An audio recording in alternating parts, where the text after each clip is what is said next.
वज़ीर आज़म है वो G20 वो कभी इंग्लैंड के वज़ीर आज़म को मिलते हैं, कभी जस्टिन ट्रूडो को मिलते हैं, कभी बाइडेन को मिलते हैं, कभी जनाब वो फ्रांस के सदर को मिलते हैं।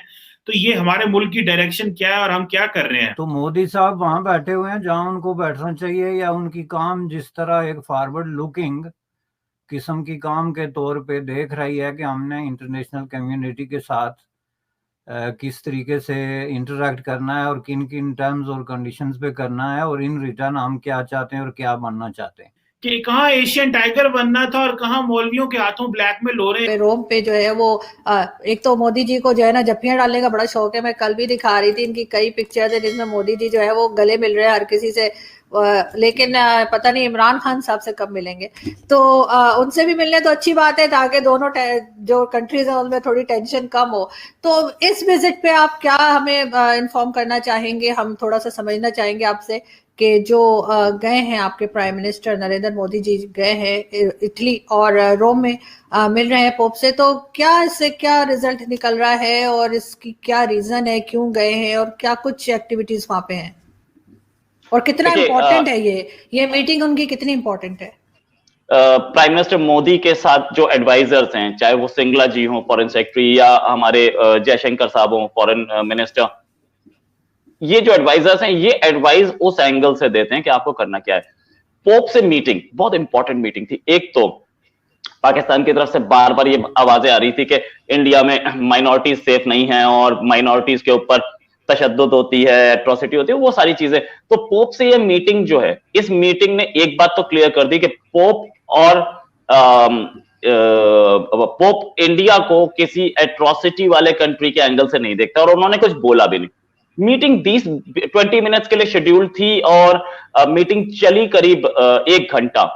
तो इससे भी ये पता लगता है कि दोनों कंट्रीज, पोप छोटा सा कंट्री भले ही होगा लेकिन पोप की अहमियत बहुत ज्यादा है। दोनों कंट्रीज एक दूसरे को कितनी अहमियत दे रहे हैं। अब तीसरी चीज कि पोप की इंपॉर्टेंस क्या है। पोप को अगर आप देखें तो वर्ल्ड में सिर्फ 3 लीडर्स हैं, सिर्फ 3 लीडर्स, उससे ऊपर कोई नहीं है। ये 3 लीडर्स वो हैं जो कि ये क्लेम कर सकते हैं कि मैं 100 करोड़ से ज्यादा लोगों का लीडर हूं, 100 करोड़ से ज्यादा लोग मुझे फॉलो करते हैं।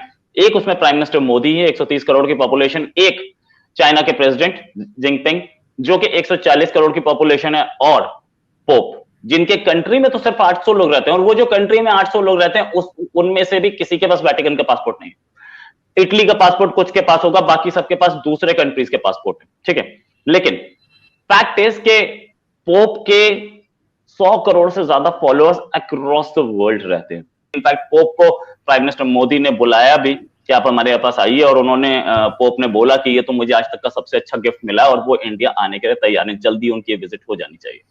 कि जो यूरोप के ऑप्टिक्स हमारे सामने आ रहे हैं उसमें तो इटली में जो G20 की कॉन्फ्रेंस हो रही है, सारा जो बड़े 20 ममालिक हैं वहाँ इकट्ठे हुए हैं। इंडिया के प्राइम मिनिस्टर नरेंद्र मोदी भी वहाँ पहुंचे हुए हैं। हम सारा टाइम, हमें याद है कि पाकिस्तान के साबिक वजीर आजम नवाज शरीफ बात किया करते थे कि हम पाकिस्तान को एशियन टाइगर बनाएंगे, और बात एशियन टाइगर से आ गई है TLP के आगों ब्लैकमेल होने तक।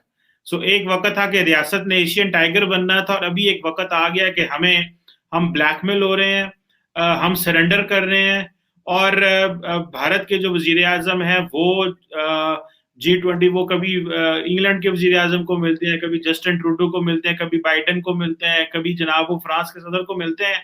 तो ये हमारे मुल्क की डायरेक्शन क्या है और हम क्या कर रहे हैं? सर बैरिस्टर साहब ये बताएं कि इंडिया तो G20 में बैठा हुआ है और हम यहाँ TLP के आगे बैठे हुए, उन मौलवियों के आगे। वो 20 मौलवी आए हैं आज, उन्होंने कहा है जनाब वजीर आजम को कि वो जिसके ऊपर 100 मुकदमे हैं, साद रिजवी साहब, उसको रिहा करें, नहीं तो हम ये तो लोग ब्लैकमेल करेंगे, आपका तो पाकिस्तान बंद कर दिया है।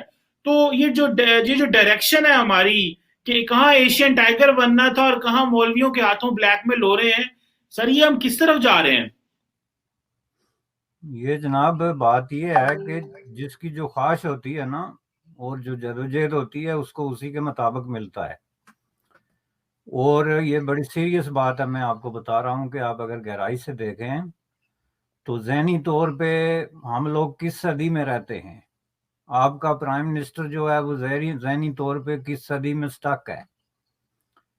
यहाँ तक कि मैं आपकी खिदमत में ये अर्ज करूं कि ये एशियन टाइगर वाला काम भी अब बहुत पुराना हो गया है। ये जो है ये पिछली सदी की आखिरी 1-2 दहाइयों में कोई बात होती थी, कोई एशियन टाइगर की बात होती थी। अब लोग बहुत अगली बात कर रहे हैं उससे 50 साल आगे। तो मोदी साहब वहां बैठे हुए हैं जहां उनको बैठना चाहिए, या उनकी काम जिस तरह एक फॉरवर्ड लुकिंग किस्म की काम के तौर पे देख रही है कि हमने इंटरनेशनल कम्युनिटी के साथ किस तरीके से इंटरेक्ट करना है और किन किन टर्म्स और कंडीशंस पे करना है, और इन रिटर्न हम क्या चाहते हैं और क्या बनना चाहते हैं।